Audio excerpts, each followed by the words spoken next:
the West Virginia Case Podcast, hosted by Les Odell. Join us as we dive deep into all things strange, including Bigfoot, aliens, ghosts, and more. Pull up a chair and set for a spell. It's going to be a great time. Now, without further delay, let's get the show started.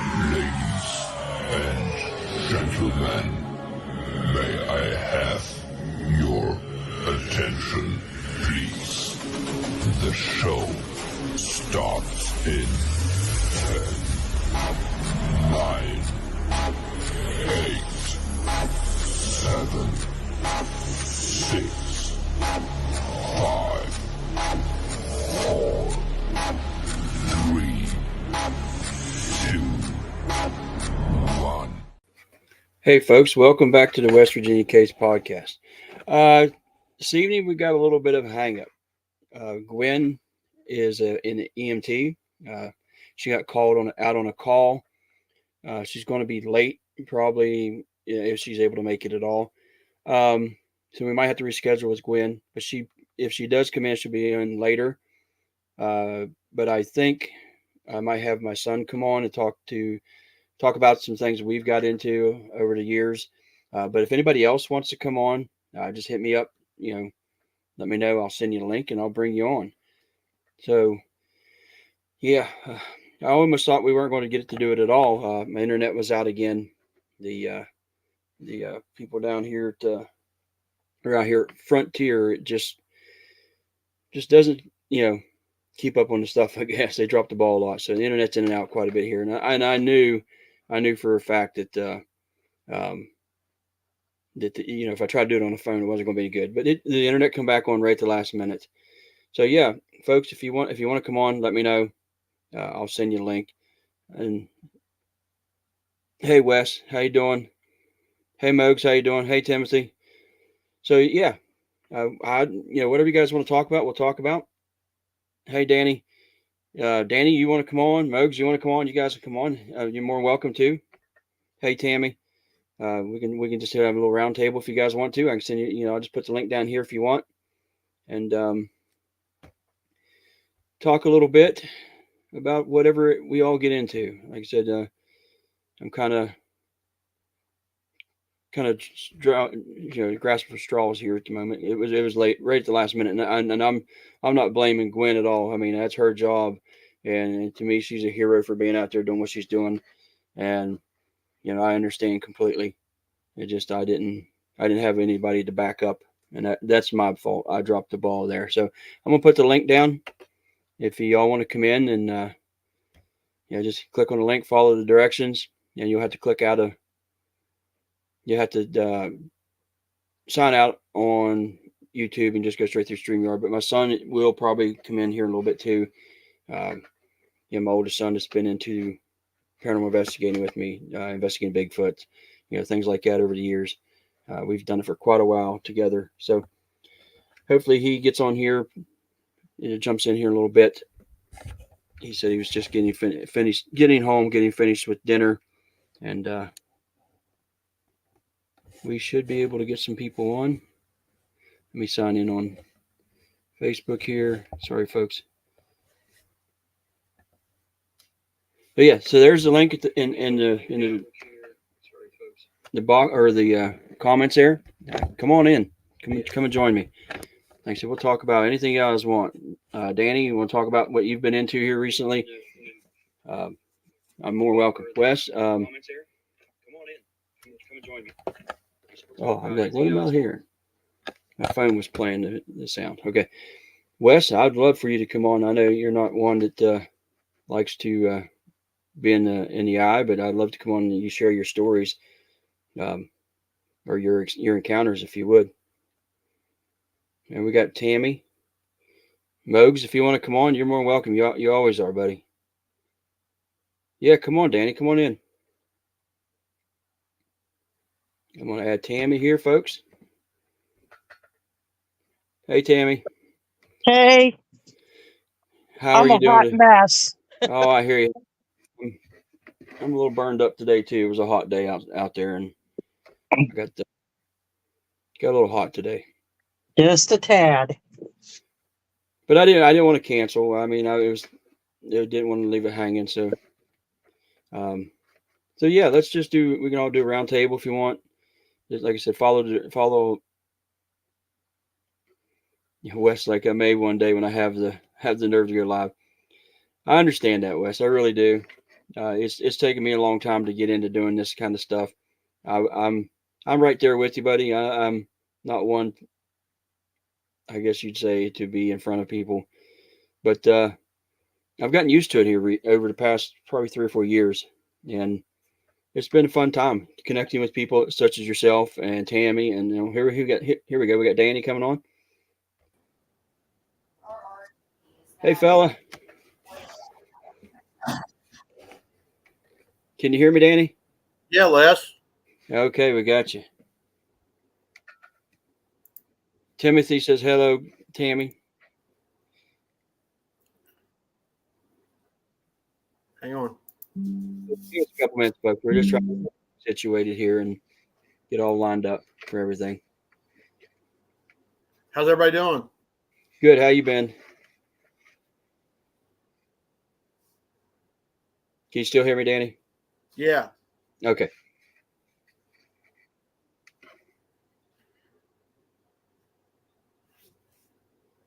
So we see if we get anybody. Okay. So, well, we got you guys on. Let's just, I don't know. Let's see what we can get into. Hi, Danny? Tammy. Tammy, you hear us? For some reason she's muted. Here we go. Let me unmute it. Why are you muted, Tammy? She's muted for some reason.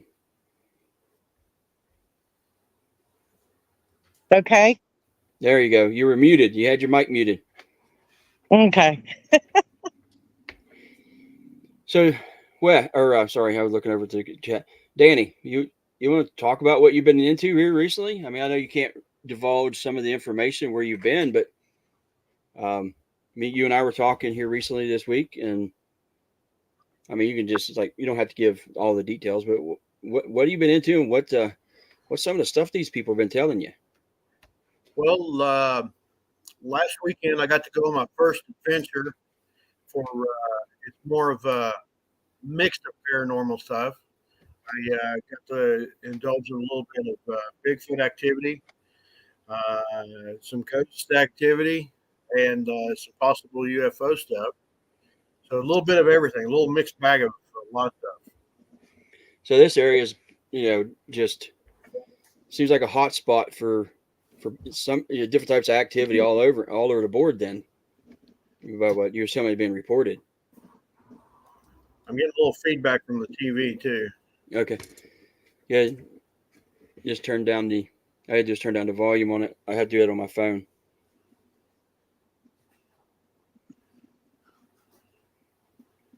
Can you hear me now? Yeah.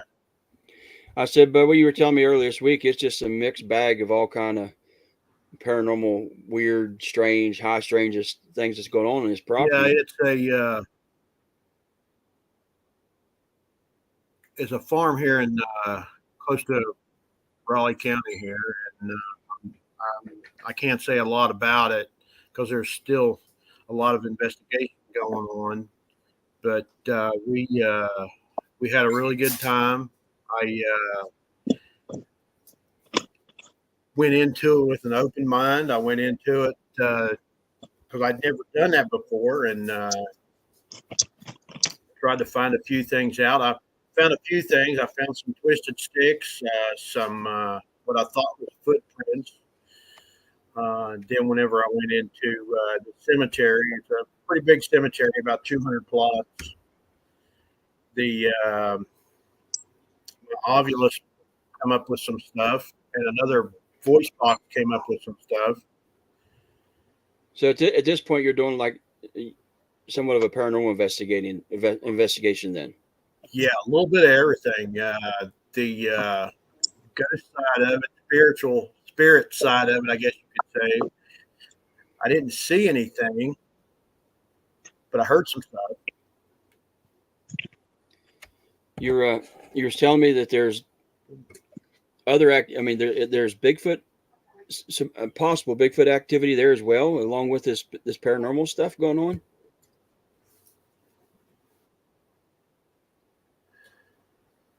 Can you hear me?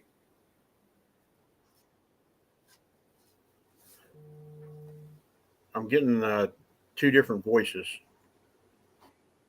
You getting feedback or what? Yeah, hang on a second.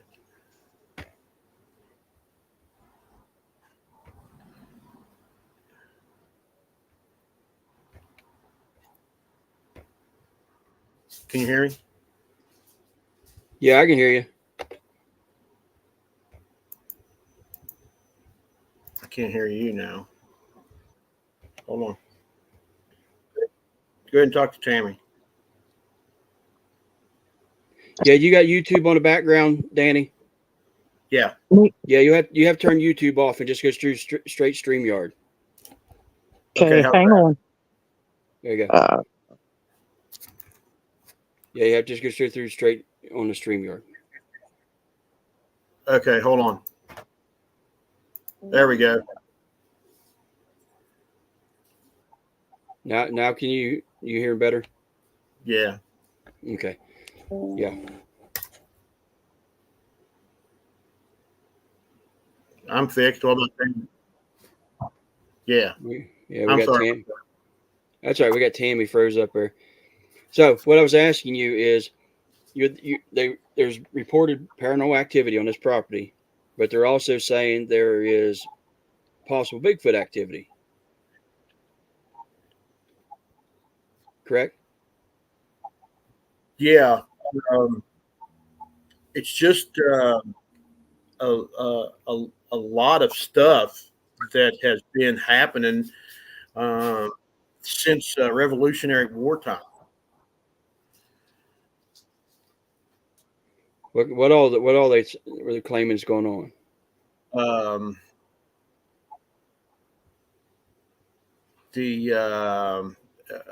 I guess you could. Are you still getting feedback from something? Yeah, I'm getting feedback from somewhere. Me on my side or your side? I don't know. I'm hearing. You got something still running where it's playing through twice. I don't know. I'm just on. I can hear it through yours. I mean, it's on your side because I can hear it through my headphones, not playback on my side, but I can hear echoing on your side.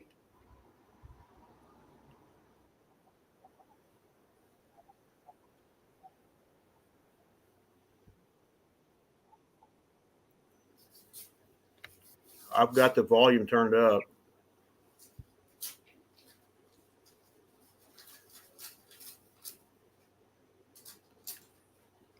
Are you running off a computer or a phone? Computer. You got your phone nearby? It ain't playing, is it? No. No, the phone ain't playing. Okay. Computer. Right, I don't hear it now. Can you still hearing it? Yeah, it's double. I'm hearing it double. All right, sign out and sign back in and see what happens. Okay. All right, here comes my son. Hold on. Oh. Hey, son. Hey, how are you? Good. How was work today? Good. Good. Hot.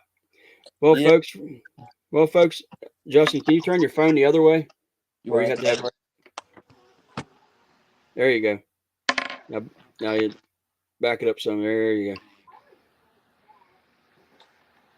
All right. Okay. All right, folks. We'll get Danny back on here. Hi, Tony. What's up? This is my son, Justin. He's the one that started West Virginia Case with me, where he's the co-founder. He's also the co-founder of Midnight Talkers Paranormal Group when we started that years ago.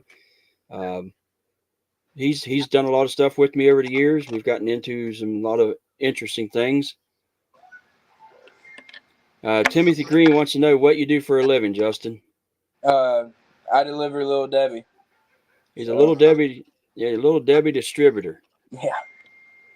Yep. So Yeah, folks, you ever want to see a bunch of Little Debbie cakes, you go to his building. Yeah, about what, 10,000 pounds a week at Little Debbie? 10,000 pounds a week. Yeah, 10. I've never seen that much in my life. You have. I mean, yeah, until you started that, I haven't. Yeah. Scott M says, "What's up?" Oh, hi, Scott. Timothy's like, I really appreciate that. We here in my house, we love Little Debbie cakes. Yeah. A lot of people do. It shows. Yeah. Let's see if we get Danny back on. So, Justin, I'm glad you come on. I mean, you don't come out and you actually don't do this much. I know you don't like to do it. But yeah, you started this with me. You started years ago with me, paranormal investigating, and actually I started paranormal investigating the way we do now because of you. Yeah. Because you're like, hey, I asked you one time when you were a kid, what do you want to do? And you're just like, I want to go ghost hunting. So that's what we started into. But what is something that we've done that you remember doing? When I think of the stuff we've did, I really just think of the beginning, the little graveyards and back roads, backwoods of West Virginia. Yeah. And really, I think all those little graveyards have been. What else is popping ahead is Prospect Place when we went there. Yeah. The first time, and I'm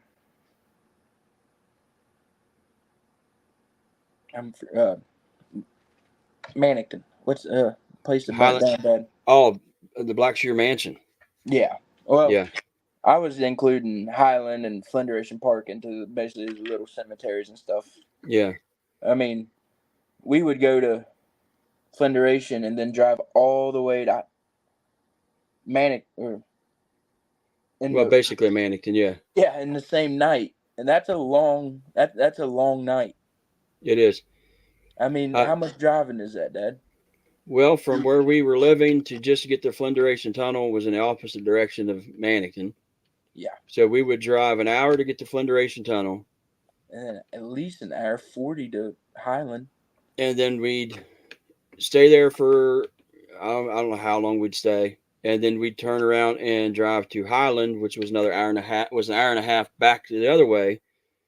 So, and then we'd stay there most of the night. So yeah, we'd travel at least two and a half hours. And then out of, I don't know, investigating time, we'd probably put in usually about 8 hours. And that's when we just call in our hobby hunts, when we would just like hang out and go check those places out.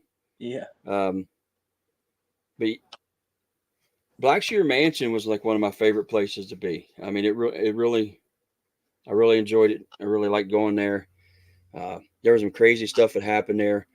It's sad that what happened to it happened, and I wish it was still there. I wish it was still, available for us to go in and explore, or still explore some of the strange things that went on there. Yeah, it was locally a historical landmark. Yeah, it was yep, definitely that. But for those that don't know what we're talking about, the Black Shear Mansion, it was in Mannington, West Virginia. Well, a lot of people called it the Black Shear Mansion. It was basically just a two-story big farmhouse, basically. But it was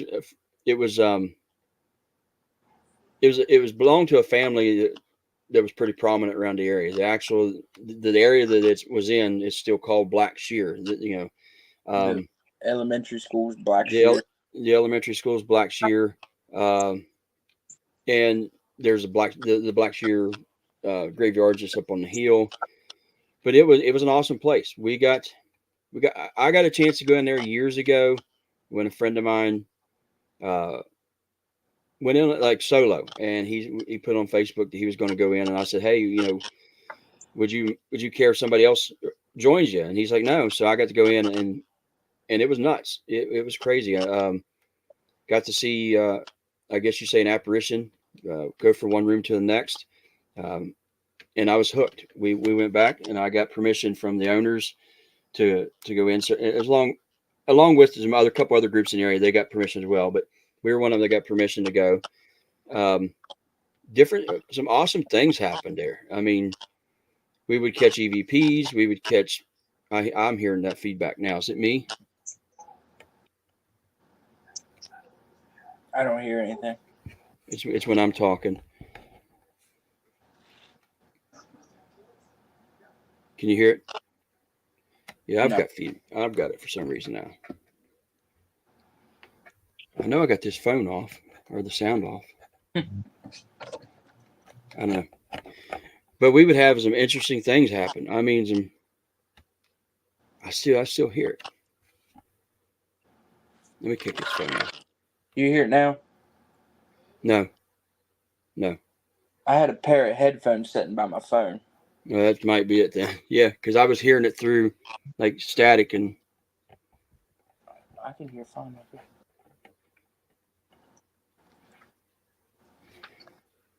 But we would experience all kind of stuff there. Like I said, EVPs. We call a bunch of EVPs. We had things that seemed to. I still hear it. I'm gonna take my headphones out. Let me see what I say. Something, Justin. Yeah. Can you hear it? See, I can hear. Hello. It might be my mic squeaking or something. How about now?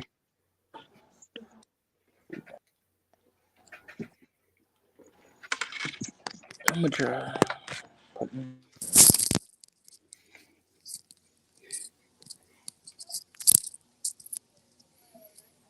Hello. I hear you. Okay. Yeah, it's like a squeaking, static squeak I'm hearing for some reason. I don't hear it. Hey. Hey. You scared me, Tammy. Everybody says I sound fine. I don't know what it is. I just keep hearing this static and this squeak.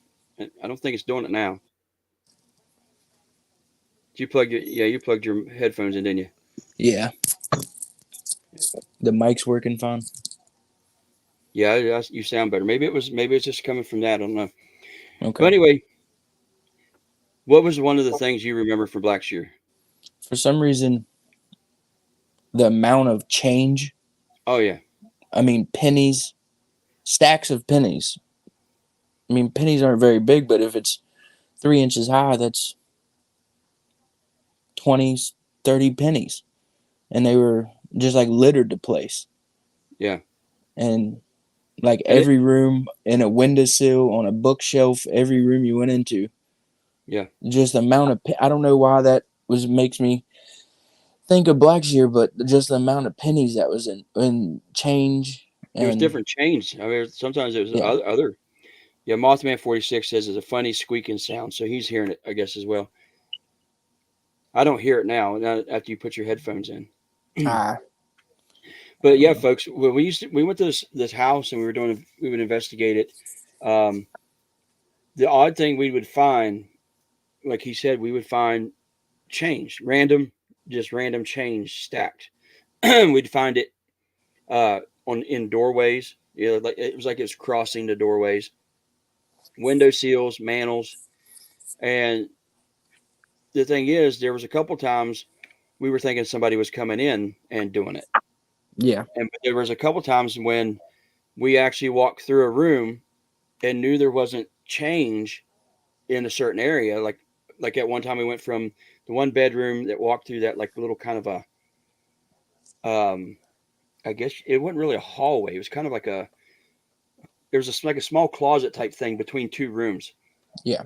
And we walked through that and come back around. And when we come back, there was like 2 or 3 stacks of pennies in that doorway. And we know they weren't there. And it was just odd. If I remember right, me and DJ had changed or flicked or. Yeah, it was on. I remember we caught it on audio. You and DJ. We were in the bed in the corner bedroom. Right. And chains come flying and hit the wall. And we caught that on audio. And then the only place we could find that change was missing was on the mantle. Yeah, because that mantle had a lot of change. That was like, was it? It wasn't a fireplace, but it was a. It was there was an old fireplace that had That's been what. there, and they That's what I closed it thought. off. Belinda, I hope everything goes well. If you can stick around, it'd be great. But if not, we'll see you next week.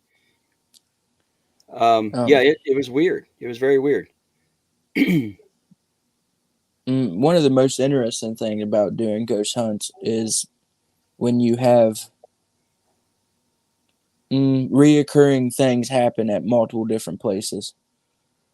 Like Blackshear, we was running the what do you call it? The ghost box, the Frank's box ghost box.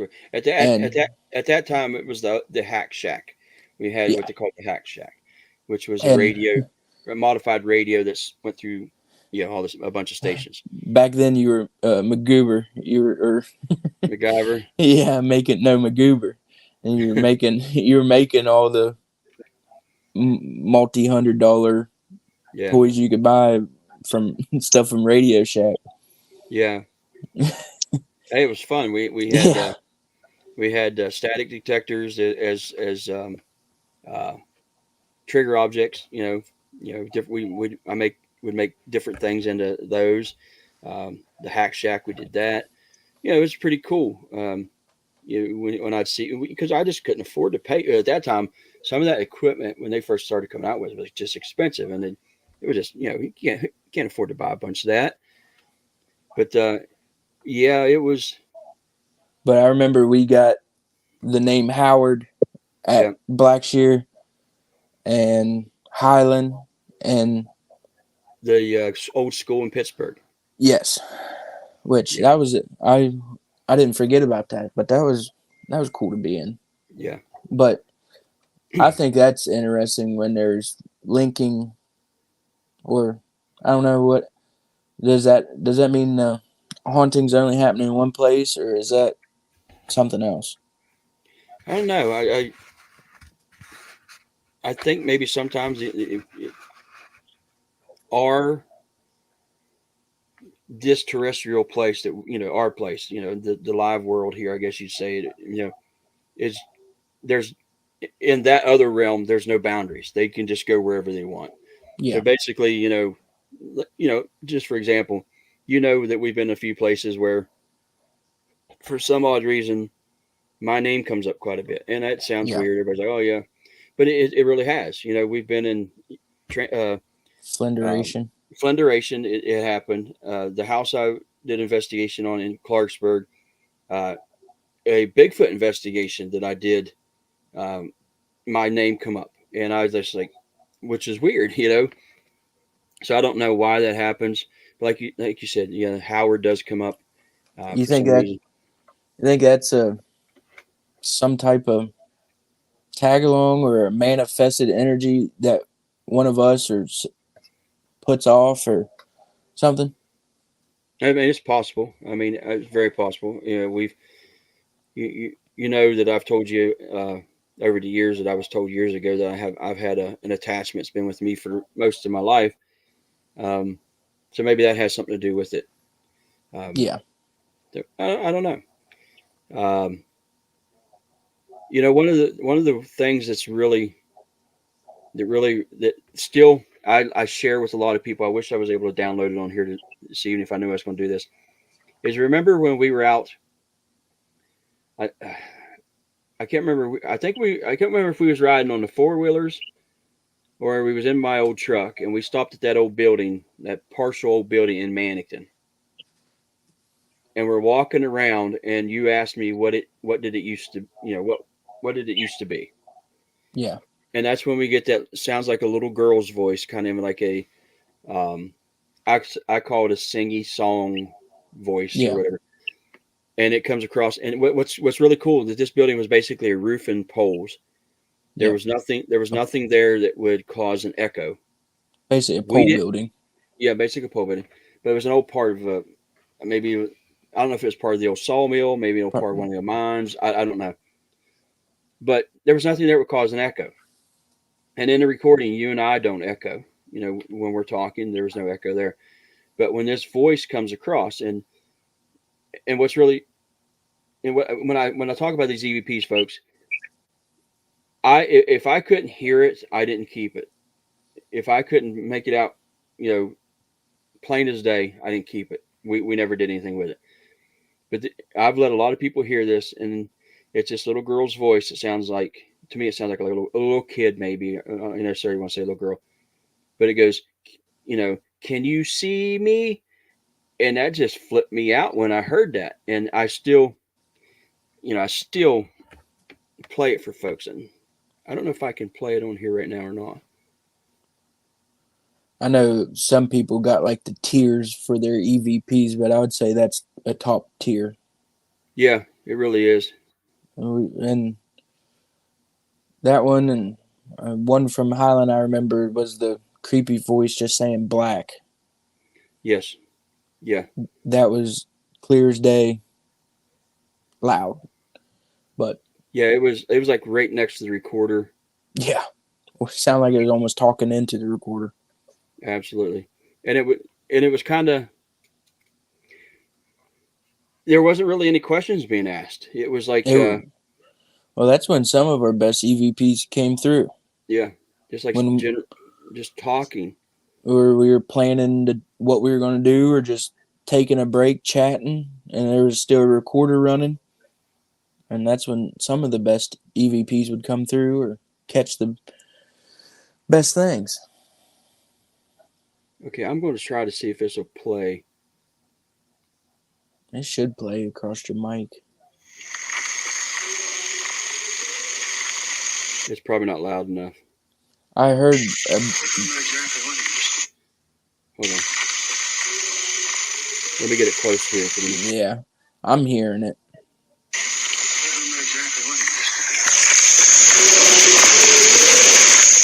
Can you hear it? Yeah. Folks, can you hear that? I wish I could pull that. I wish I had that video pulled or added to the line up here. That last time. That was pretty clear. I'll put it up here real close again and see if you can hear it. Which way does it come?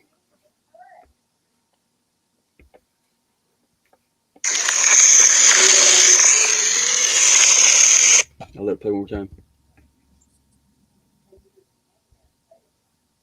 I don't know exactly what it used to be. Right there. I mean, it's not coming through on my end. I don't know why. I can't hear it. Or maybe I am. Maybe I'm hearing it on both sides here. Yeah. No, that was pretty. I heard that pretty clear. But yeah, that was like one of our first ones. That wasn't even an investigation. That was happenstance. Yeah, we just had a recorder with us. We was just riding around and stopped there and was asking, just exploring, and I had the recorder running, and then we caught that. Hi, Nancy. How you doing tonight?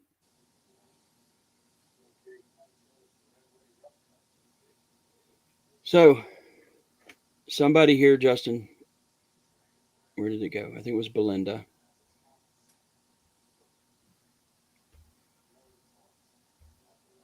Let me see where it went.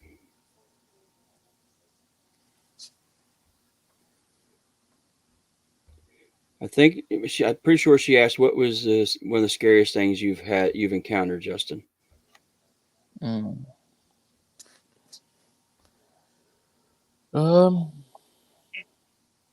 Yeah, most spooky experience. Right here it is. What is your most spooky experience that really scared you? What was that? I don't know. Somebody else talking. There's nobody with me. Oh, okay. So, Tammy, you got somebody there talking to you? There's some neighbors walking their dogs up a path. Oh, okay. Oh. So, yeah, it's kind of weird. I thought somebody was talking to us. Right off the bat, I don't have I don't know why, but a ghost experience that really spooked me off the bat. And but what's coming to mind is just my experiences while hunting and bow hunting. Oh yeah. Yeah. Let me before you start into that one, folks, you hear about in the Bigfoot world quite a bit. You hear about phantom noises, door slamming, and stuff like that, and cracking and popping, and just phantom noises out there in the woods. A lot of people claim to hear. Uh, Justin one time messaged me and said, "Hey, I just heard something weird in the woods." And folks, you're not going to believe. I mean, he sent me. He actually did a video. I I wish wish you would. I wish you would have sent me the video. it's on an older phone that I probably don't even have no more. And he sent me he let me listen to the video, and I'm like, that is crazy. And this is what he caught. It's about 30 acres. I grew up there, which I've always told was Indian ground. Which I kind of have background or backed that up because I did some research and found that the area behind that and nearby was at one time was a Native American camp. Yeah, So. And when I was little, strange stuff would happen that I wouldn't think of until I got older and started getting into Bigfoot. Like, I'd be playing with toys down by the tree line, and then I'd run up to the house and tell my grandma, say, "Squirrels are throwing nuts at me. Squirrels are throwing nuts at me." And then when I got older, started looking at Bigfoot, and they talk about rock throwing and other stuff, and that never made sense. And another time I got in trouble for this, but I wandered off into the woods. But I was following this piece of string that just never ended. Yeah. And I ended up basically up on a ridge line. And the only reason I came back is because I heard yelling to come back. But it was like a, needle and thread. Like needle, what's that called? Just thread. Yeah. Okay. And it felt like it was just unrolled, but it was rolled out a gravel road and then up a country or a county road. And I just kept following it and following it and following it. And then flash forward to when I'm high school years, getting into college, I started bow hunting and I started hunting on my own. And I'd hunt this land. And bow season, I think, starts in September, goes through October, and then into gun season in November. And I'd be in a tree stand. I mean, the closest main road's a couple miles down. Right. And I'd be in a tree stand, and sometimes I would hear four-wheelers driving towards me that would never come. Or I might hear a dozer, like you heard like the boom go up and down, or the blade. Right. Like, so mechanical banging noises like that. And I'm like, it's pretty late or it's pretty early to hear or have somebody out here working or nearby working. I'd hear stuff like that. But the weirdest thing that I would hear, tree stand, middle of the woods, I would just start hearing the ice cream truck music. And it would play and play, and it would faintly kind of go out, and then it would faintly start again. And it wouldn't just be happen one time while I'm in the tree stand. This would go on and faintly go away, faintly come back and get loud and go away for an hour, 3 hours while I'm sitting there in the tree stand. So eventually I did take a video, and that's the video Dad saw. And yeah, folks, it was the music you hear from an ice cream truck, and it didn't sound like it was off in a distance. This sounded like it was relatively close to where he was at. And it being October, I think it'd be pretty strange for the ice cream truck to be out running, and especially in secluded part of the woods I'm in, going on past the noises and stuff like that. There was one time it always felt like you're being watched up there. Since I was a kid, it always felt like someone was watching you. No matter what part of the wood you're in, where you were, felt like there was eyes on you. and one time I was bow hunting and it was getting dark. It wasn't that dark yet. It was that the gray before dark. So you can see a little bit out in front of you, but you can't see. And I'm like, I just got a weird feeling. I was like, I'm going to get out of the tree stand a little bit early tonight. I get out of my tree stand and I have probably a 200-yard walk or so to my side-by-side. I'm climbing down the ladder of the stand, and as soon as my foot hits the ground, I hear just a siren. It's pretty weird to hear like a fire whistle like a town would have in the closest towns miles away. And this sounds like I'm right beside it. I mean, loud. And I'm like, and I start thinking, I'm like, why would there be a siren? And then I got goosebumps and the hair stood up on back of my neck because I remembered like basically back to, I think it's the Ohio How, or is it Indiana? Ohio. The long just wow. Yeah, Ohio. How? Yeah. Because it was like a siren and then it cut off and then out of nowhere all the coyotes in the surrounding areas started going nuts. I was like, this should be a pretty fun walk back to the side by side. So turn the headlamp on and pick the feet up a little faster.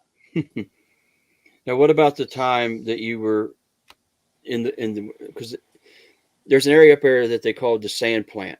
It was an actual a small sand mine that they used back like in the early 1900s, late 1800s, early 1900s.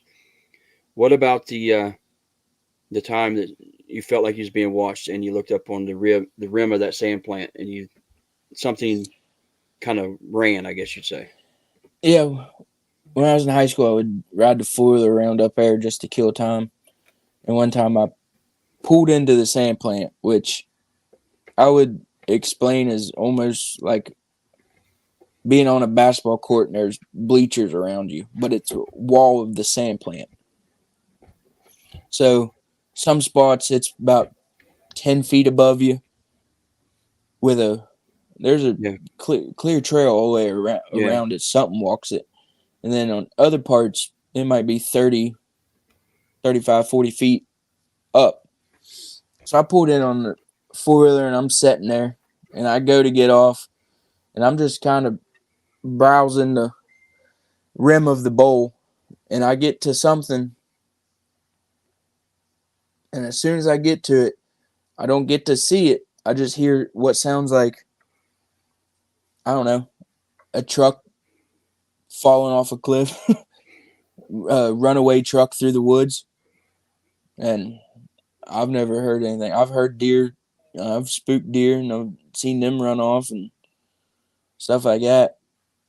And I've spooked multiple deer and seen a herd of deer run away, but it didn't sound like that. Nancy's got a calm hint. It's kind of unnerving. I guess when we're talking about the ice cream truck, it knew which sound to use to attract his attention and tried to lure him deeper into the woods. Well, yeah, I reckon. I like ice cream. But I mean, you hear about that. You hear about. I mean, not necessarily Bigfoot related. You know, in some cases it is, but you hear that in other folklore. You know, especially like what they call the puck wedgies. You know, they'll make these sounds and try to get you to come into the woods or follow the sound. So it's kind of weird. I mean, the ice cream is the only one that stands out. Everything else could be something that it's heard and mimicking. Yeah. Or something's mimicking because the way the land is, there's land on the other two sides of the property. So there's four-wheelers through there. There's been gas wells put up there. So dozer noises, side-by-sides. So all the noises I explained like that, I think could have been something mimicking. I don't know how they could mimic so well or what it was mimicking. Right. But the ice cream truck music, I don't really have an explanation for. Yeah, when I heard it, I couldn't either. especially where you were at. Yeah. Belinda has a question here. Les, do you think near the turbines, the electricity take it off? What caused some paranormal? I'm Well, assuming. Oh, Yeah, that was my computer. I think what she means. Do you think the paranormal activity can cause paranormal activity? Yeah, I believe it can, um, in a way. Uh, I believe that if there is some kind of entity or something there can maybe use that energy, but I also believe that people that experience paranormal activity in areas like that, especially near high power lines, can suffer from uh, um, EMFs. EMFs can cause a lot of different things. It can cause even physical things. It can cause rashes. It can cause different illnesses, as far as like headaches, nausea. But it can also cause hallucinations. It can cause audio hallucinations, visual hallucinations. So, is all paranormal activity that's in vicinity of high power lines or high or areas that have high electricity fields, EMF fields, actual paranormal activity? I don't think so. I think some of it has to do with the fact that you're being affected by that uh, energy or force or whatever you want to call it, or one of the stories I just told, hunting right off of power lines. yeah. But yeah, I mean, I can understand though if you're hunting off power lines and you hear it, Yeah. you might be. But when you record it and you play it for me and I hear it, Yeah. that's completely different. Right. Well, what they say power lines could be way of traveling Yeah, for yeah. certain things, and animals, just regular animals. It's most of the time right of ways cleared out so they can travel easier. Hmm. Weird question, but I was just down Davis and Thomas, and she said turbine. Could the windmills create any energy that stuff could feed off of? Oh, that's what she's meaning. Okay, the turbines. Well, Um, I mean, do you think maybe with maybe the material those things are made from, when the conditions are right, maybe the certain moisture or certain humidity in the air, maybe I'm not sure. I'm not a scientist, but you think maybe they would possibly produce some kind of static electricity of some sort? You'd think, or I would think, but I mean, somebody that knows more would probably say no, or could tell me whether they do or not. But yeah, I could see that happening, because they claim that trains do it. They claim that EMF is higher as a train goes by, mainly because of the I guess the friction between the two metals. It causes electromagnetic field, and people also claim there's a lot of claims that uh, paranormal activity is higher in homes around certain train tracks. So you never know. next time you're down Tucker County, you're gonna have to experiment. Yeah, I'd take my EMF detector and stand by one of them. Well, but here's what's really cool. I got a Bigfoot uh, report that happened last year during hunting season. The gentleman was actually setting below the windmills outside Elkins. Yeah. I mean, it was that I don't know why could that be related. I'm not sure. I'm not sure if Bigfoot's related to much of that. Or The wind coincidence. Tony says, let me put up here. The wind turbines in the ocean are affecting the whales. Hmm. I need to look into that, Tony. I never heard that. I mean, I've heard of sonar and stuff affecting them, but I didn't know the turbines were doing that. Hmm. How are they doing that, Tony? What's going on that's causing it? Is it EMF or and here we go. Nancy, I agree with you, Les. The EMFs can affect us in several ways. I've always felt that I could feel the energy. The barometric pressure might affect it to cause stronger EMFs. Cool. I would think they would put energy. Let me see here. I would think they would put energy. That's my favorite county, Justin, from Belinda, up in Davis to Thomas area. Yeah, that's one of my favorite areas to be. There's a lot of strange stuff goes on up there. Um, you're looking into. It's probably one of the biggest, or in our area, I guess you say, Bigfoot activity areas. Yeah, one of the most well-known Bigfoot activity areas. Um, Also, there's the whole stories about the the blackwater octopuses, octopus, however you would say, that were Yeah. caught in the 19, was it 40s, 50s, somewhere in there, maybe. There's a couple caught. What else? I know what I'm trying to think of here, but definitely, what am I trying to think of? Oh, the remember the investigation I did where the guy, yeah, absolutely, Belinda. UFOs are seen in Davis quite a bit. You're exactly right. Do you remember when I did the investigation where that guy contacted me? Well, actually, it was his girlfriend at first about that strange animal that he was calling a prehistoric animal out near Canaan Valley Um. that looked like a hyena, Oh but yeah. bigger. Um, this guy, I can bring Tammy back on. There you are, Tammy. I keep putting you in the background because you keep freezing up. I know. I don't know what's going on. We have Frontier. Oh, see, that's why earlier we didn't have any internet at all, and that's who we have, and it was out. So it came back on just as I'm getting ready to say, oh man, I can't do it. But this guy, his girlfriend got a hold of me first, and he claimed he was a truck driver, and he was hauling stuff. He was a garbage truck driver, and he was hauling stuff into Tucker County landfill, and he was heading back on his last run. Actually, he got rid of his last load of the day. He's heading back out through Canaan Valley, the Canaan, past the Canaan ski lodge and all that stuff. And he sees this thing coming, something running on his right through a field.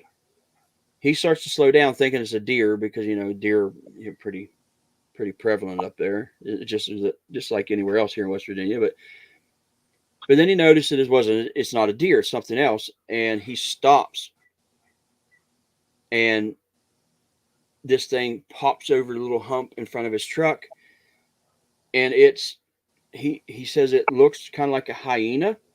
It's got the shape of a hyena, like the longer legs in the front, shorter legs in the back. Even described it as the collar, like a hyena in a way, but it had a big snout and had like teeth, this big snout. And there was a dead deer laying there, and it grabs this dead deer and picks it up and runs off with it. Well, then they sent, when I was talking to the lady, she's like, yeah, we talked to somebody in Texas, and she said it sounded like this prehistoric animal. And I started listening to her talk, and I remember seeing that somewhere over the years, and I was like, okay, I know what you're talking about. And it's called I can't pronounce it, Andrew Sarsis or something like that. If you guys look it up, Google it. It's strange. It looks like a hyena with a big snout type thing, bigger than a hyena, kind of like a razorback on its, like a razorback hog kind of on its back. He claimed that that's what this thing was. After I sent him the pictures of it that I found online, and I, thinking, well, maybe he's just kind of whatever. I asked him, I said, was you drinking? Are you doing any drugs or anything? He said, no. He said, I was at work. I was completely sober. And I was like, do you feel that maybe using a time? Yeah, there we go. Andrew Sarkis is, I believe.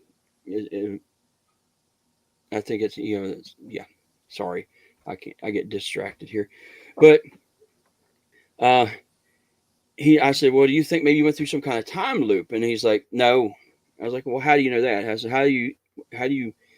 why is it so solid in your brain that you didn't get through some time loop? And he said, because when I drove down the road about another 1,500 feet, I seen a second one that come off the bank and ran across the road.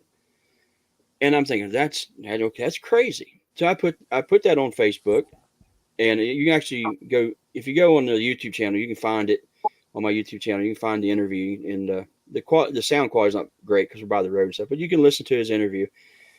And he, well, when I put that on Facebook, I got messages from two other people, and one of them was a young lady. She says, "I know exactly where he's seen this thing at." She goes, "I hunt that area all over. She, all my life I've hunted that area," and she told me I seen the same thing. And I'm like, okay, she told me when, try to give me a time, and she gave me a time, and it was within a month of when this guy had his sighting. And then another guy from outside of Huntington messaged me. He said, "Hey, I seen your post. I just wanted to let you know I seen something like that along I-64. He said, "I just thought it was like," he said, "I know there's no hyena in West Virginia, but," he said, "it looked like a big hyena." Well, since then, and I don't forget how many years, I mean, it's been a few years, probably 3, 4, maybe years ago when I talked to this gentleman. Since then, it seems like that is a new phenomenon. People seeing hyenas in the United States. So, or that's what they're equating it to, is a hyena. Are they seeing a hyena, or are they seeing this supposed prehistoric animal? This may still exist, or maybe there's some kind of weird time loop that people are seeing it through. I don't know, but it was just pretty strange that it started popping up here and there. I started seeing it on other Facebook pages and other YouTube channels. But here's the weird thing about it. Well, not weird, kind of, when the guy described me what it looked like. He described everything. It picked the pictures of what it looked like. Another podcast got him to come on, and they turned it into a dogman sighting. I don't know how they turned it into a dogman sighting, but I'm like, are you serious, folks? He didn't see a dogman. He's seeing some kind of animal, but they turned it into a dogman. So it's kind of weird. I'm looking here. Nancy says a portal. Yeah, possibly. Yeah. Belinda's like, I agree. Coming in and out of a portal. My computer keeps doing that. I don't know why. I don't think it's a portal. I'm thinking it's like some anthropologists have said, the possibility of prehistoric creatures surviving the Ice Age, and Dolly Saws has a very prehistoric type biome. Yeah, it really does. It really does. And a lot of weird stuff goes on Dolly Saws as well.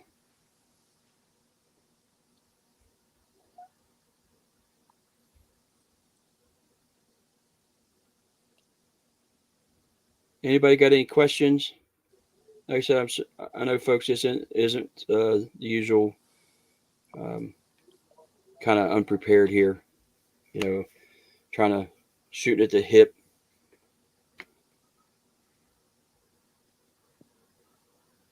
I appreciate everybody sticking around and talking to us and hanging out and listening. Mothman 46. Ring Doscus. I don't know, Roger. The picture let me see if I can Google it.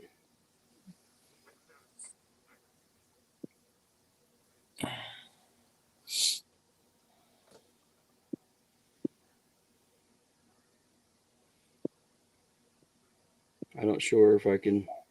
Oh, that's not how you spell it, apparently. It would be a lot bigger than a coyote or hybrid. Yeah. Hybrid. Yeah, this guy, he said it was huge. Huge. Could it be something like the black dog we talk about? To me, at first, what I asked him, I said, "Do you think maybe it's some kind of wild hog, wild boar?"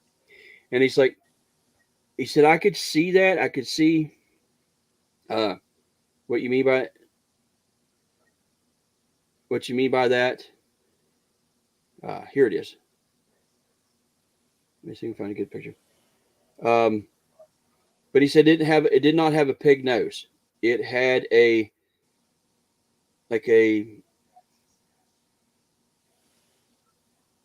I think he described it almost like a horse's nose. Had big nostrils, if I remember. What in the world? Now, did it pay him any attention at all? Like a glance No, or if I remember right, he says it just picked up the pig, or not pig, but deer, and Tony, I think got the right spelling of it, and just ran off. well, I was just thinking of a portal or a time lapse Yeah, because if it was a that's what time, if in your opinion, if it was a time lapse, would it pay any attention to anything else, or would it still be in its time? I don't think it would pay attention to. Yeah, I don't, okay, folks. I don't know if you can see this through. Probably not. Right there.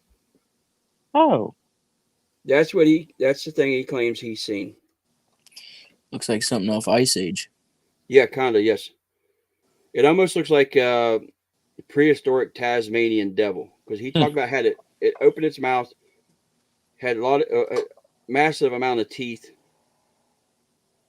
There's one. Let me see if I can find the one where they actually have a model of it. Here's the picture I showed him. I believe this is the one right here. And That's he said, weird. "Yep." And he said, "Yep, that's it. That's what I saw." That's weird. But no, I know what you mean. I don't think if it was a that's the thing. That's it. See if you consider like a time loop, maybe something replaying itself. Yeah. I wouldn't think so. But if it's something like, kind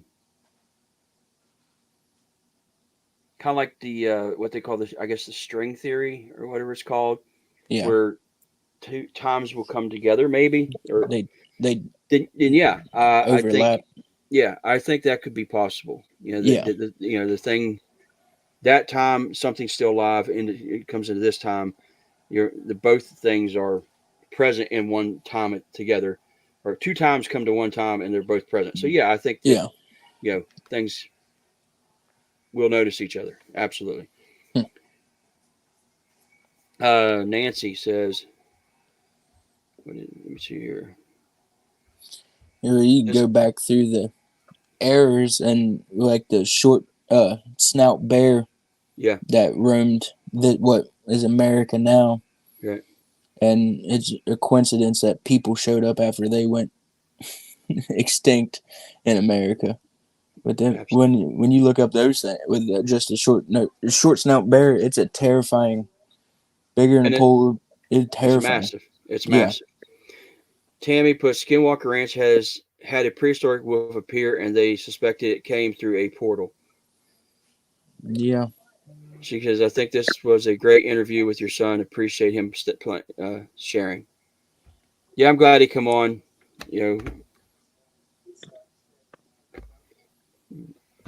I'm sorry. Danny's messaging me said he couldn't stay on. Absolutely, it's there's a strange mutation of something. That's a strange mutation. But yeah, you know, some weird stuff happens. Very weird stuff happens. Very weird. It'd be interesting to go back through the errors or whatever you want to call it. I know of America, and if you could find anything similar and see if it was in this land or not. Because what's the difference between that happening and a repetitive haunting in a house? Right. Like Right. if you hear footsteps at 10 p.m. every night or every once a month, what would be the difference between that happening and then like that happens, but 99% of the time it happens when nobody sees it. Right.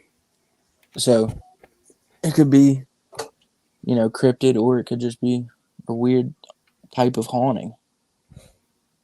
Yeah, some just strange stuff happens. Repetitive. Yeah. But, I mean, I don't know. I'm just trying to think of the area up there, why it would be so strange. A lot of energy. Well, I mean, you got to look. Water. The rock. A lot of people talk about the energy being absorbed and replayed because of the certain rocks. There's a lot of rock in that area. A lot of rock. Yeah, a lot of rock. Water. Water. Moving water. Yeah. Turbines. And that's turbines. Turbines. And that's not far from Dolly Sods. I mean, Dolly Sods has just a plethora of different things that he reported. Yeah. Strange lights, UFOs, Bigfoot. Are all those connected? I don't know, but they're reported. Mothman 46 puts, I'm assuming he's talking about the Andrew Sarchis or whoever. Nearest relative is hippo or whale. That's odd. That's kind of weird. Ain't that amazing? I could see a hippo, yeah, for sure. But yeah, that's kind of weird. Ain't that weird? Is that a mammal? Is a whale a mammal? Yeah, whales mammals. Yeah. Is it hippo? No, hippo's not a mammal, is it? Oh yeah. Okay. So, I didn't know what a hippo was. Never thought about it. Yeah. Steve McCullough messaged me and said, just tell us about some of the sightings you've looked into or some things you've discovered on your own. How about your opinions and thoughts about Bigfoot? You have enough knowledge for a 12-hour podcast. So I guess he wants to know if we can talk a little bit about Bigfoot. What's your thoughts on Bigfoot? I mean, you think it exists? You think it's out there?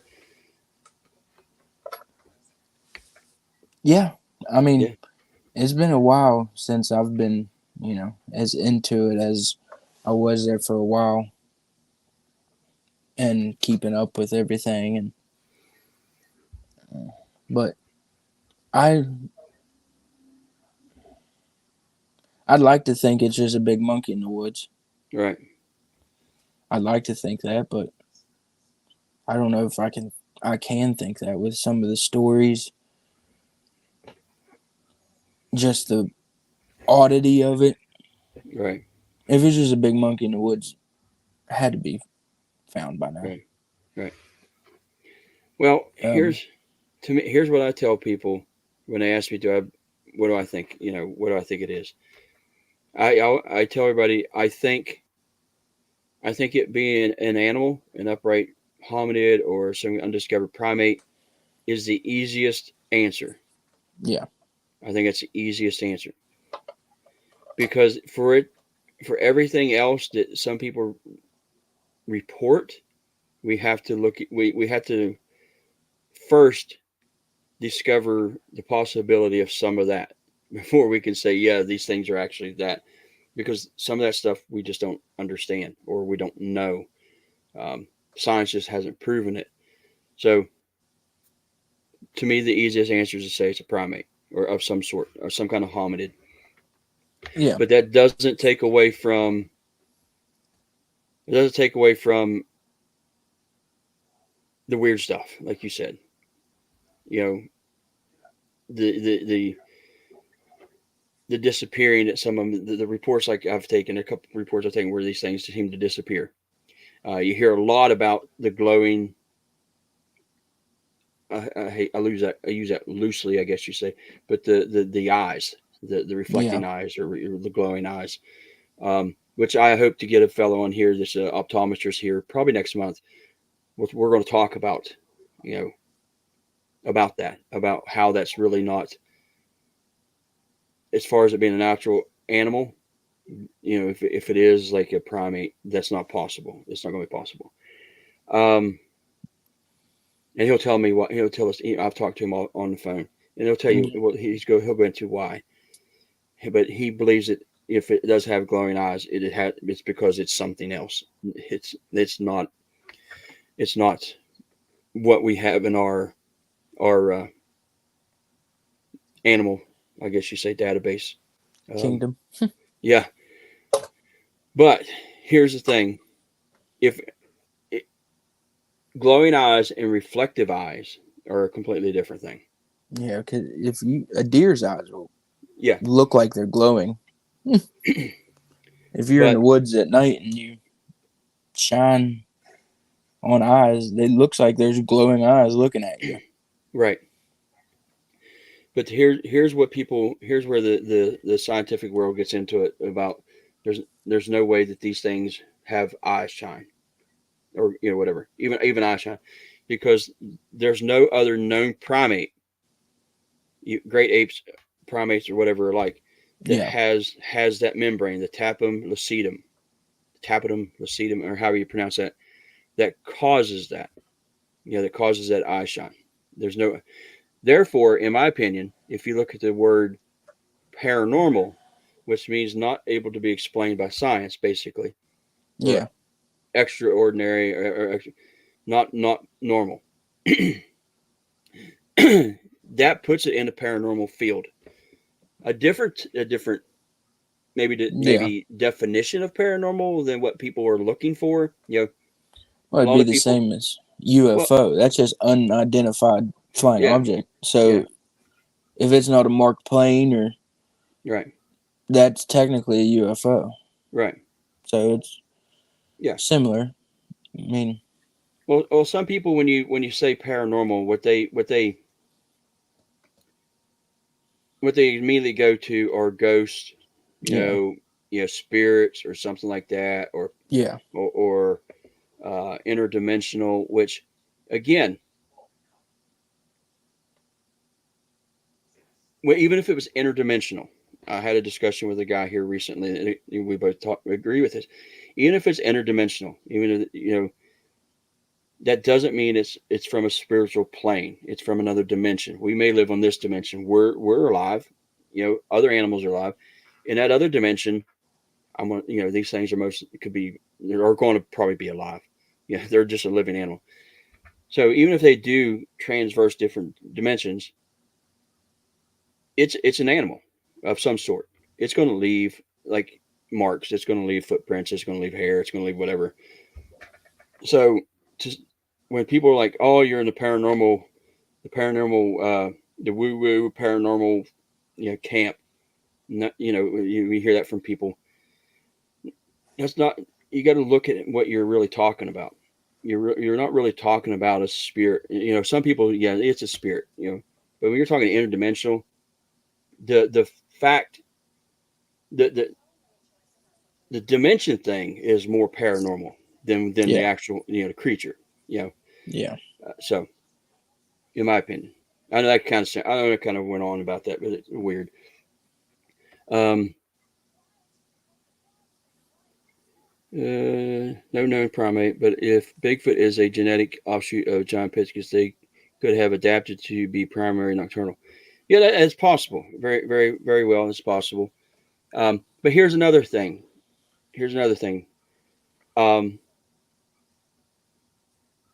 We don't have a tapetum lucidum, but we can have eye shine.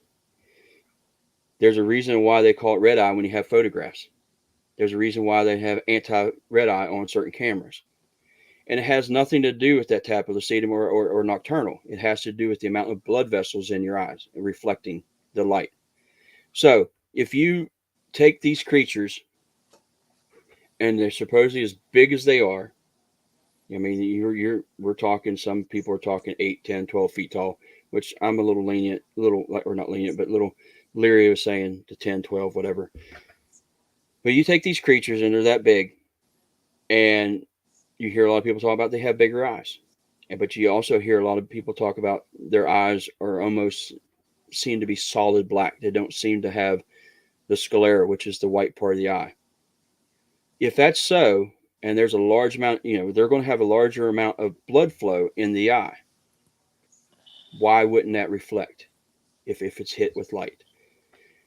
It also there's a couple researchers out there that claim that the reflection of the eye from these things changes depending on the type of light you use, whether it's white light, whether it's maybe a LED light, whether it's a UV light, I guess, or whatever. There's going to be a different reflection, and I can see that. I can see that very well. Completely understand that. But again, if they have this tapetum lucidum that makes them a nocturnal animal, or that would cause the eye shine and make it because they're a nocturnal animal, again, that puts them in something that puts them in that paranormal field as far as not being able to be explained by science. It's just not the whole spirits and ghosts and stuff like that. So yeah, I really think it's possible that that's what people are seeing. Now the whole eye glow, which seems like they emit light, I don't know. That puts it as something else. When you look into eye glow and anything and creatures and stuff in lore, it usually has to do with whether it's some kind of demonic creature or something in the Fey realm, and stuff like that. So, Eye glow comes up a lot with Dogman also. Yeah, it's usually a different color. It's usually yellow than instead of red. Yellow. Yeah. But you said demonic, so Dogman. Yeah. I can see Bigfoot being out there. I don't want to think about a Dogman being out there. Yeah, because we have a biological basis for Bigfoot. We have apes.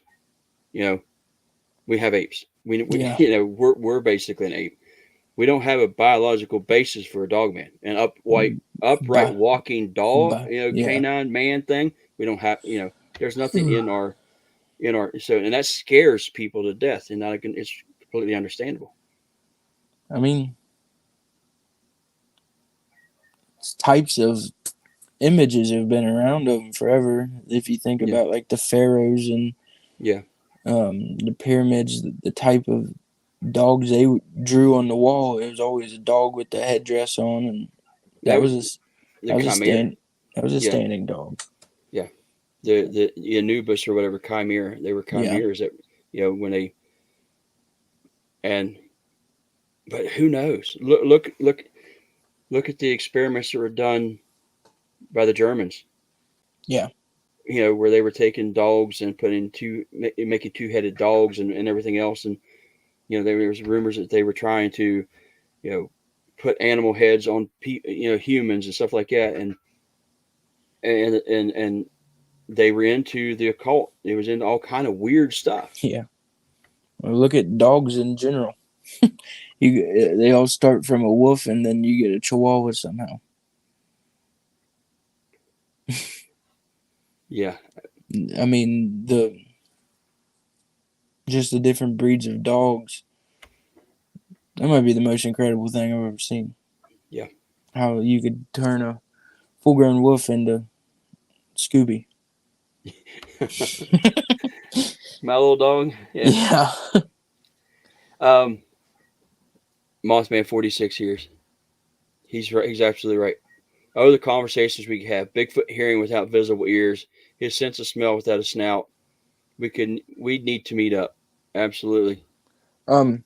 Also, one of the most interesting things with Bigfoot is the people like I forget what it's called, but the sensation of people basically going in shock and they feel like it's like being zapped. That's what they call it. Yeah. And the only really related thing is a tiger's like roar that will also have that effect on people.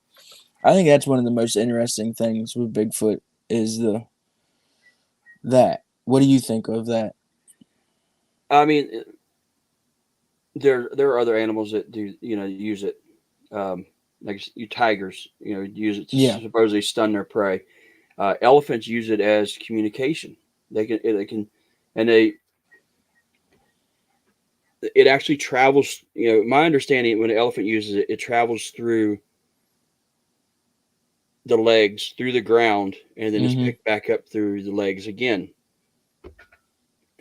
Dave's like, hey, Chihuahua's just a wolf in a tiny, unassuming package. Those things are crazy. Dude, My dog, I have a. I'm sorry to go off the tangent. My dog is a cross between American Bulldog, is what we was told, and a Chihuahua. And this dude has the worst.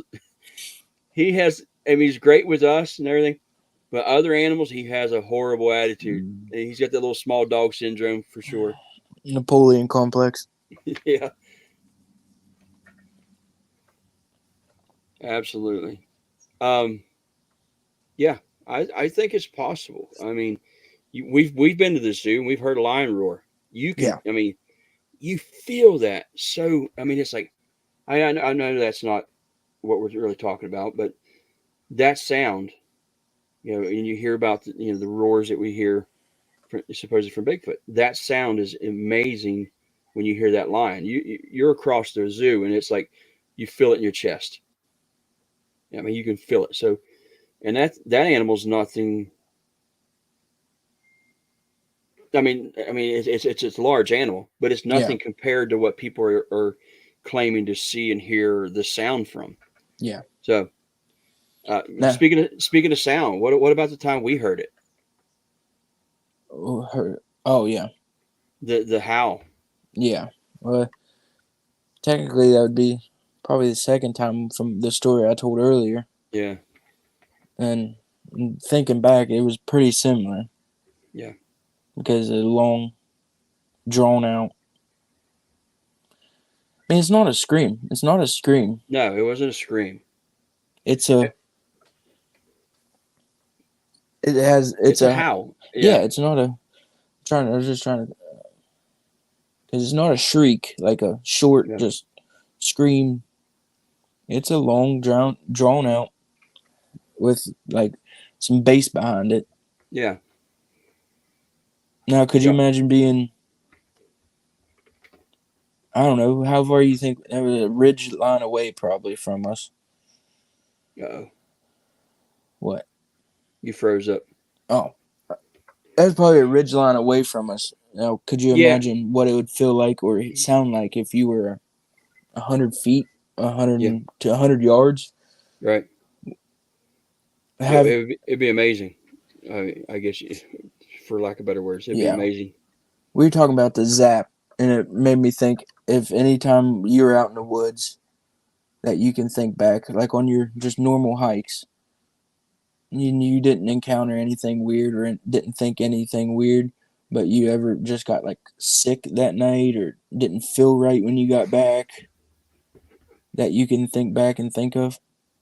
There's been a That couple. could There's be been a couple. something you didn't even see, didn't even hear, but There's been a couple times, like, and I can't say it wasn't, and I can't, I'm not going to say it is. But like I've been on Dolly Sods or I've been somewhere up on Spruce, and after I've been done or after the day is done of hiking or doing whatever I've done, and it could be a couple of things, but I would get some of the worst headaches. Like if I was middle of the night, I get the worst headache. Um, could that been maybe dehydration? I don't know because I always carry water. I always drink plenty. I feel I do. yeah, Could it be, even though where I'm not like way up in elevation, like where it normally happens, could it yeah, be some kind of elevation sickness? Because you know Spruce is 5,000 foot elevation. yeah, We don't live. I don't live in 5,000 feet. I think the most we have is up here on the ridge is maybe half that, maybe 20. I think it's 23 or 24 or something. yeah, So, and where I live, you're looking at maybe 2,000, 2,200. So maybe going up that high, maybe that's what I experienced. But it's only happened a couple times. I mean, and again, maybe because there have been times I've been in the woods and just get the weirdest feeling, hair stand up the back of my neck, yeah. that kind of stuff.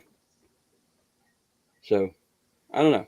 I can't say that will attribute it to Bigfoot or being zapped or anything like that, but it's possible, but I can't say that for sure. Uh, you got a question? Three Forks Creek Outdoors. Have you ever heard an ascending whoop sound? I did last year, but most whoops are ascending or descending, aren't they? No, not necessarily, Dave. I've heard people talk about them going both ways. I've heard people talk about they kind of go up and down. The kind of the whooping, like I've heard people that talk about they start out like a kind of a howl noise and it has a whoop at the end. So it just runs the gamut, I guess. I mean, there's a bunch of different sounds. Wes says, I've been in areas and gotten bad headaches, and as soon as I left, my headaches left.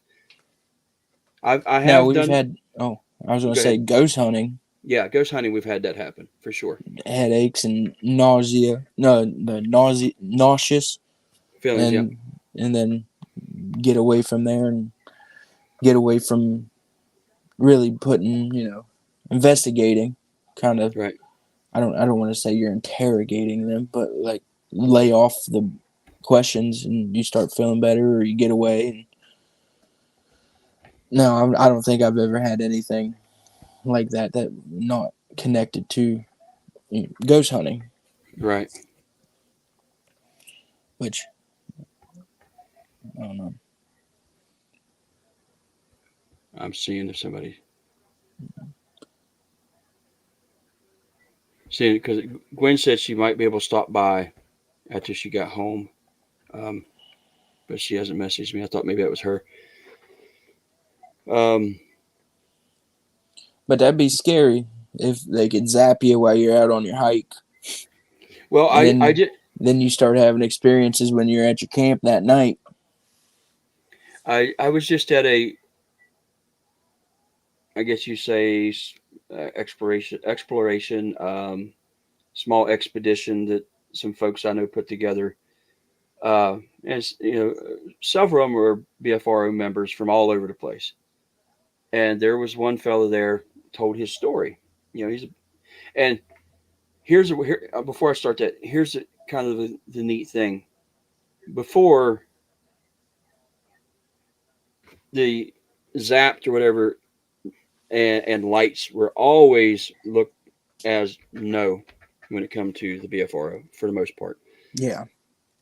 And now it's being accepted. Matt Moneymaker has come forward and says we need to start looking into these strange lights and the strange the EMF field or whatever they're calling it, or what's the right words? Not subsonic, but where are you going? Nope. But anyway, talking about that now. But this fellow was talking about him being with some other investigators. They're on a hike, a night hike, and he thinks he gets zapped by this and collapses. He collapses to his knees and has a hard time. He has to be helped getting up. And this is the man that was telling the story he's a big feller. This is not a feeble guy. This is a big fella. And he actually came forward and said, I think that's what happened to me. So that's pretty interesting. Steve said something about orbs. Now when it comes to the paranormal side of orbs, I'm not in that camp really at all. I mean, I know what the majority orbs are probably dust, moisture, pollen, just all kind of stuff like that. When you see them on a camera, when you see it with a digital camera, when we used to do the paranormal investigating, I used to show people, like, you take your camera and you hold it like at chest level, and you remember I used to buy those little screen covers that would cover the little screen on the back so that you wouldn't be blinded by the light. Well, you make sure that light you got that light blocked off, and you take a picture like right here at your chest level, and you look down through that, what I call the field of flash. When you do that, within that split second, you see sparkles within that flash, you're probably going to catch orbs wherever you're at. Because I think that, to me, after I've done it so many years and stuff, that's what these cameras are picking up. There used to be a term used years ago called the circles of confusion. basically the camera couldn't figure out how to put the pixels together when they had this reflection in it. So that basically it was just a circle. Now, when people have recorded with night vision, actually seeing orbs floating and stuff like that, or seeing them with your own eyes and being able to see it, that's different. That's not what these cameras are picking up. For instance, I've experienced it 2 times. Outside the paranormal or outside of the ghost hunting. I was on a Bigfoot investigation in Randolph County, West Virginia. Was sitting on this piece of property, sitting in my van, and I'm sitting in this van because that's where I had like a little camp. The van set like as a little camper, and I'm sitting there, sitting in the front seat, listening. We had the windows down. It was I think it was in November, if I'm not mistaken. It was kind of wet, rainy, cold, and I'm listening because there's supposedly vocals that could be heard, in this area. There was a sighting I took a report of, that earlier that day. I took a report of a sighting that happened sometime earlier. But I'm sitting in this van, and if you use your windshield as like the 12 o'clock position, my left window was in 9 o'clock position. Well, I turned to my right or my left to 9 o'clock position, and I'm looking down in a corner of this field. And down in the corner of that field was a little tiny, I guess you'd say, cattle pond. It wasn't very big. It's just a small pond, a watering pond. And I start to see this little light. And at that distance, it looked to be probably about the size of maybe an orange or a baseball or some softball, somewhere in that neighborhood. And it starts to move. And it's moving along kind of just like it. Like, here, we go like this. It kind of like, almost looks like it does like this. Like kind of, it's not straight. It almost looks like it's going up. Like, it's not pulsating, but it looks like it goes up and down just slightly. And I'm looking at it, and I'm like, that's kind of weird. I'm thinking maybe somebody's down there with a light. Well, there's nobody down there. This thing's not putting off light, like a flashlight would. It's just like a ball. It's not emitting light onto anything. It's just there. It's like self-contained, I guess you'd say. And I'm looking at it, and it just moves, and it moves from like 9 o'clock, and I watch it far enough to where it be my like 10 o'clock or so, and then it goes out, or whatever you want to call it, goes out, disappears, and then I'm still looking, and then a few seconds later, it pops up again, probably around 10:30, 11, and it just moves a little bit again, and gone. I've never seen it again. I don't know what it was. There was a fence line down there. There was, like I said, there was nobody. I couldn't see, it being somebody with a flashlight. I don't think there was. I don't think it was. Like I said, there was no beam. And people are like, why didn't you record it?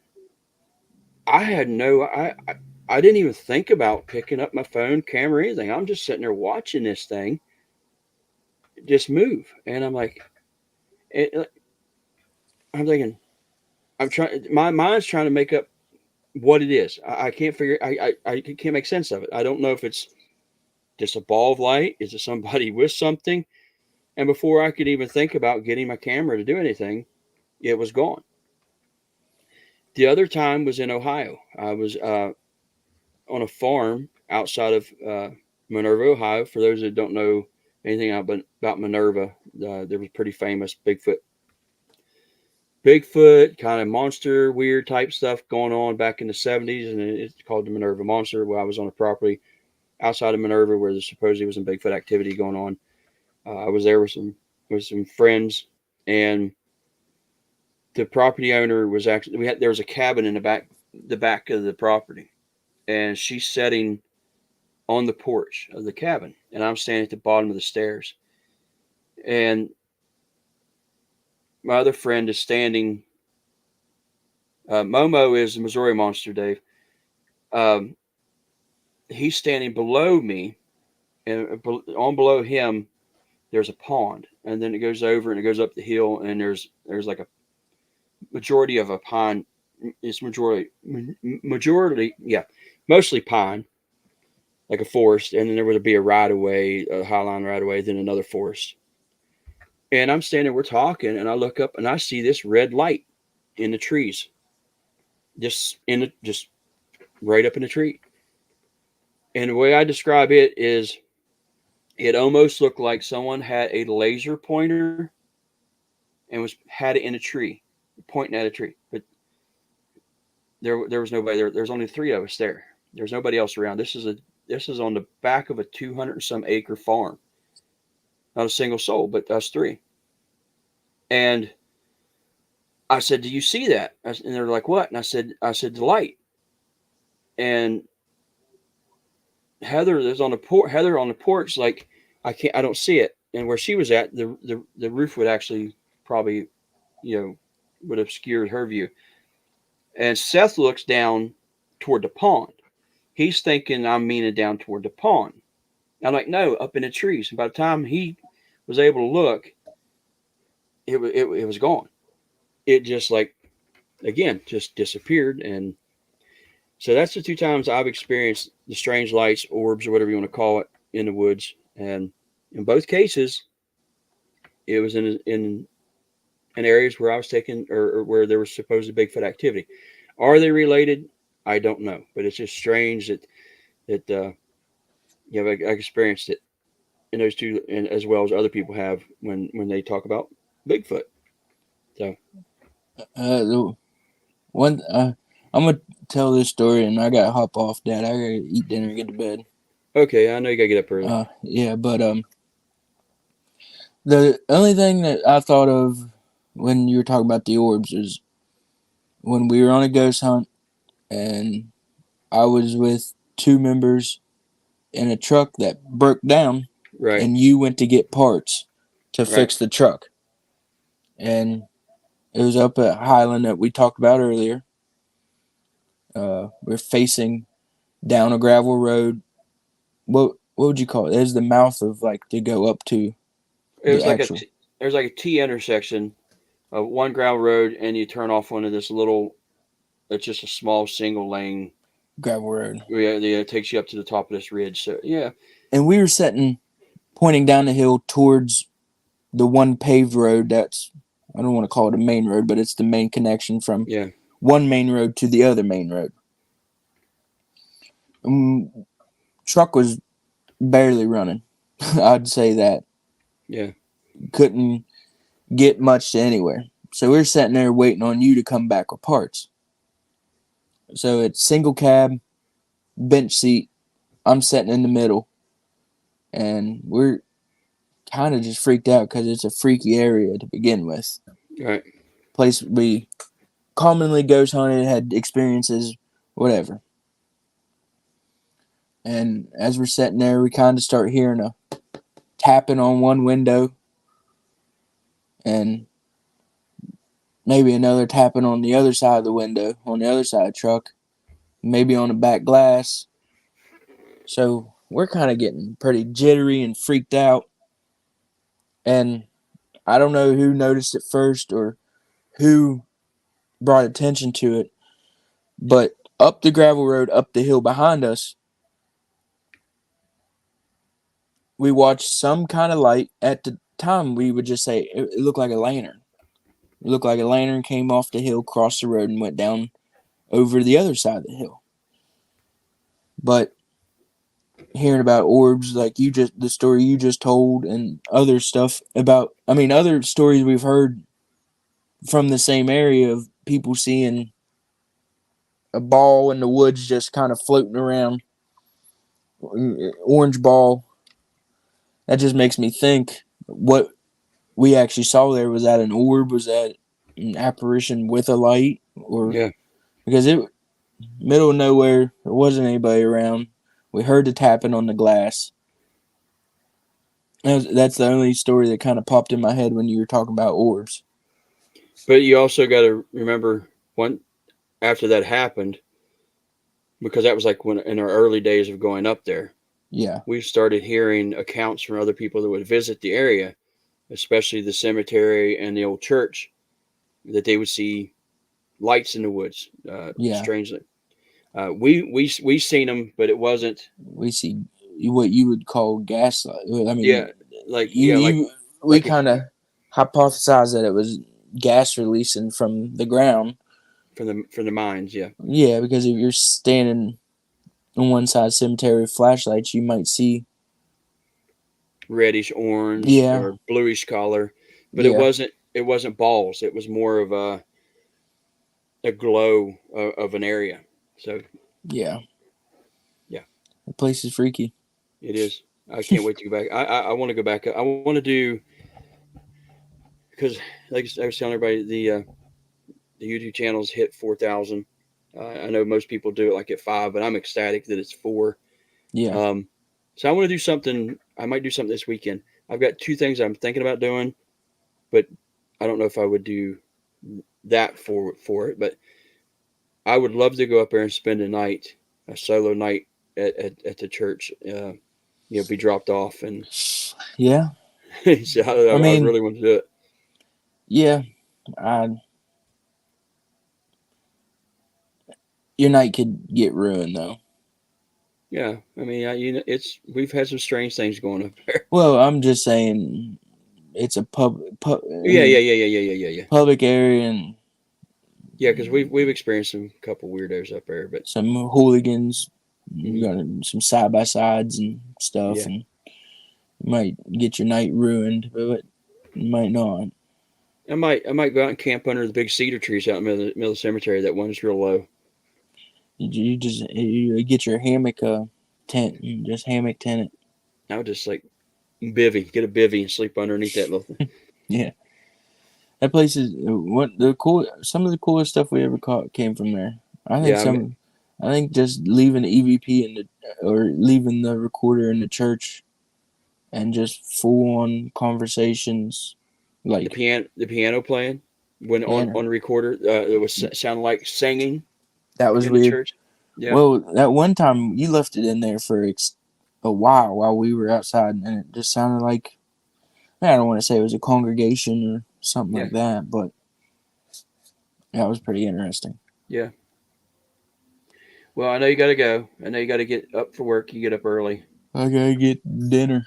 Eat. Yeah, yeah. I didn't realize it was on here that long. Wow. Trying to see if anybody else got anything. I've seen weird flashes for no reason. That's from Three Forks Creek Outdoors. Flashes. Nancy's like your experiences with orbs are wild. Belinda. Outside of Elkins, there was a house and a ball of fire came down from upstairs out. There is Belinda. There's an actual story like that in the town that I grew up. Believe it or not, and I'm thinking it is written about in the Telltale Lilac Bush book or one of them. There was an old house up at Holler where I grew up years. Well, where I spent some of my childhood years, called Panther Lick. And supposedly there used to be this old farmhouse set in the middle of this field. It's long gone now, but supposedly the story was that if you would go up there and stand in the field in front of this house, you would hear. I'm thinking that's the way it went, or maybe it wasn't. Yeah, you would hear this lady scream or something, and then you see this light come down the stairs inside the house and out through the front door. I've heard that, and I've also heard you would hear the lady scream, and then she would run through the top of the house to the window upstairs, and she would throw her head out the window. It's like, so I don't know which one was probably the more of the truth, but I do remember hearing both stories, and so that was kind of similar to what you're talking about. All right. Tony says, good night, Justin. Thank you. Mothman 46 says, great show. Belinda said, wow.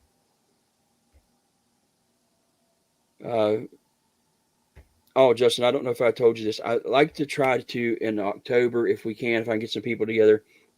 I'd like for you to come at least on a Saturday if you can. I know you guys got a lot of stuff going on.